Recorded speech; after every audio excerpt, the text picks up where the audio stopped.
Əs-Saf Səf surəsi. Mərhəmətli və rəhimli Allahın adı ilə. Göylərdə və yerdə olanların hamısı Allahın şəninə təriflər deyir. O, qüdrətlidir, müdrikdir. Ey iman gətirənlər!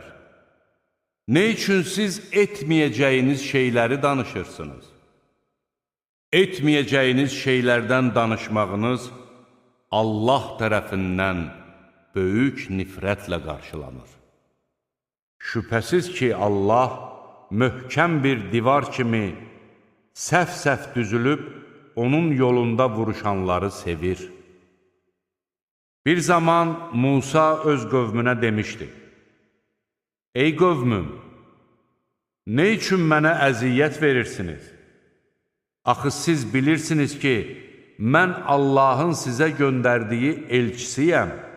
Onlar doğru yoldan sapdıqda, Allah da onların qəlbini saptırdı. Allah fasiqləri doğru yola yönəltməz. Bir zaman Məryəm oğlu İsa demişdi: Ey İsrail oğulları! Həqiqətən mən Allahın sizə göndərdiyi, məndən əvvəl nazil edilmiş Tövratı təsdiqləyən və məndən sonra gələcək Əhməd adlı Peyğəmbərlə sizi müjdələyən bir elçisiyəm. Allahın elçisi onlara açıq-aydın dəlillər gətirdikdə onlar, bu aşkar bir sehirdir, dedilər. İslama dəvət edildiyi halda, Allaha qarşı yalan uydurandan daha zalım kim ola bilər? Allah zalım adamları doğru yola yönəltməz. Onlar Allahın nurunu öz ağızlarından çıxanlarla söndürmək istəyirlər.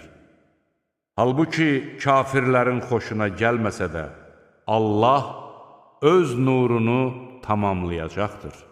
Müşriklərin xoşuna gəlməsə də, İslam dinini bütün dinlərdən üstün etmək məqsədi ilə öz elçisini hidayət və haqq dinlə göndərən odur. Ey iman gətirənlər! Sizi ağrılı-acılı əzabdan xilas edəcək bir ticarəti sizə bildirimmi?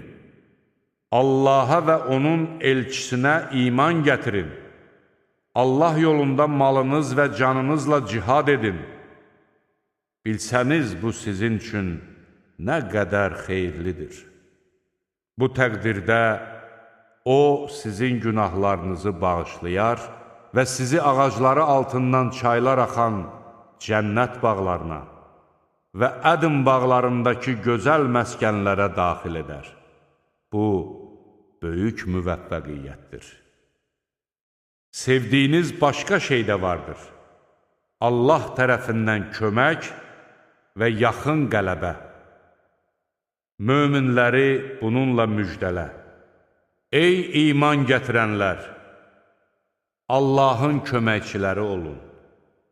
Necə ki, Məryəm oğlu İsa həvarilərə Allah yolunda kimlər mənə köməkçi olacaq demiş, həvarilər də bizi Allahın köməkçiləri demişdilər.